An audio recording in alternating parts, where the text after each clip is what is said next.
Care doesn't just happen when animals are sick or hurt. Just like for us and our pets, animals here at the zoo get routine checkups. And what's incredible is that they're trained to take part in their own health care plans. Some step on a scale, others can give urine samples. We saw how a big cat was trained, and let me tell you, it's impressive.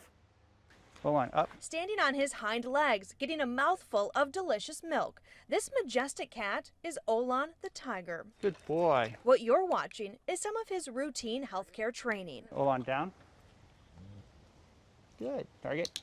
Good boy. Everything you see our animals do is their choice, right? So because it's their choice, we want to make sure that's very positive for them so that they will continue to participate in their health care. That click you hear is a form of positive reinforcement, just like the evaporated milk they're spraying in his mouth. We pair the treat, if you will, with the clicker. So when they hear that sound, and that's probably why he's responding to it, you know, it's like the Pavlov dog thing and ringing the bell and the dog salivates. That's what's happening with this sound too. So maybe I won't do it so much. He says, all right, where's my treat? Olon and almost every animal at Woodland Park Zoo help with their own health care. Thanks to training, over the years, this 200-pound Malayan tiger has gotten pretty comfortable around his keepers. He allows them to tap parts of his body, like his giant paws, with this pole. This is what we call a target in the target pole.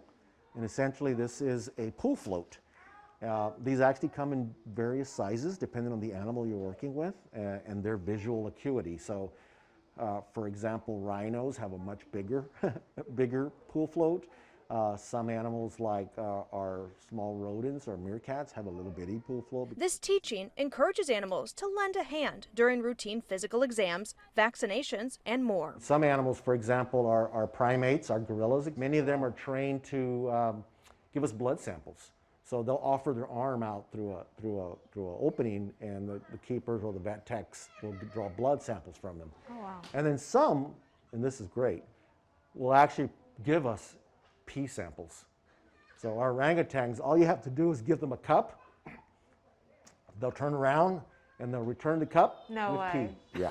Oh my God. Because they know, and of course they get a treat, right? So not milk, but something different for them. The praise and positivity help animals relax.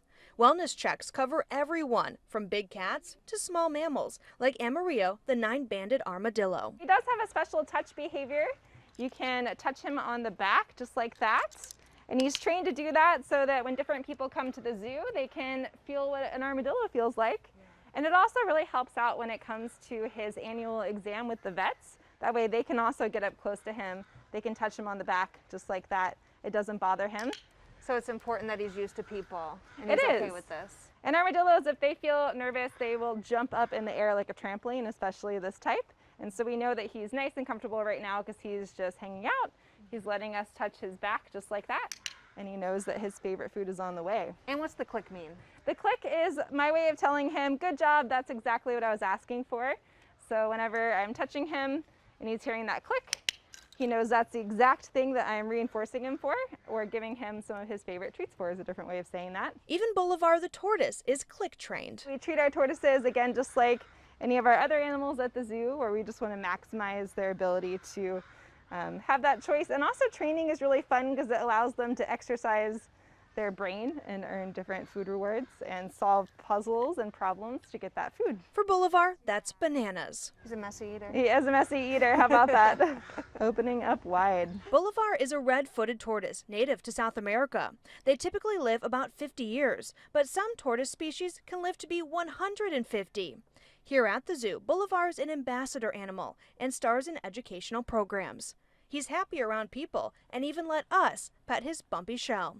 Being this close to the animals helps keepers keep tabs on their health. We'll be able to be the first ones to tell, if they're not feeling well.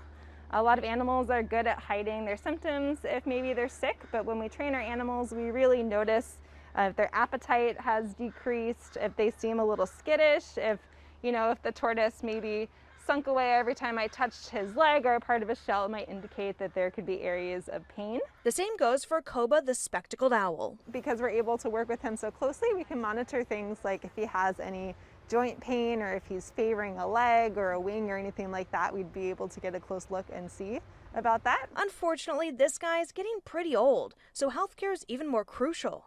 Right now, they're keeping an eye on the cloudiness in his eyes. Koba hatched at Woodland Park Zoo in 1992. He's hung out with people his whole life, so they know exactly what he likes. He is trained like any of our other animals using positive reinforcement, which for him is bits of mice. We call them Mises pieces. From owls to pigs, the same training applies. They're working for some of their favorite treats right now. We have some air-popped popcorn, some of their grain. They actually really love their grain, and a mixture of what looks like yam and parsnip today. These lively ladies are Bailey and Annabelle. They're part Kuni and part Juliana pigs. They may be considered mini potbellies, but they weigh nearly 100 pounds. Their healthcare plan consists of something that might surprise you: sunblock, because these little piggies don't tan well. I love laying in the sun too, but when I do that, I wear sunscreen. And for Bailey, it's the same thing. If she doesn't wear sunscreen, she gets really sunburned and it's really painful. And so what Evan's actually trained is a way for them to stand still and allow us to voluntarily apply that sunscreen to them when they need it most. They also are learning how to allow us to voluntarily trim their hoofs up. A lot of animals don't want you to just touch their ears or touch them anywhere, so it takes a lot of desensitization, a lot of time, and slowly but surely we can incorporate different tools that allow us to more carefully apply it around eyes and stuff like that, so we're not blinding them or making it a bad experience. All very, very fun for them too. We try to make it a game. At the end of the day, it takes a lot of training and trust so animals feel comfortable. The goal of these preventative measures is to make sure everyone here at the zoo has a clean bill of health. Very good. That will do.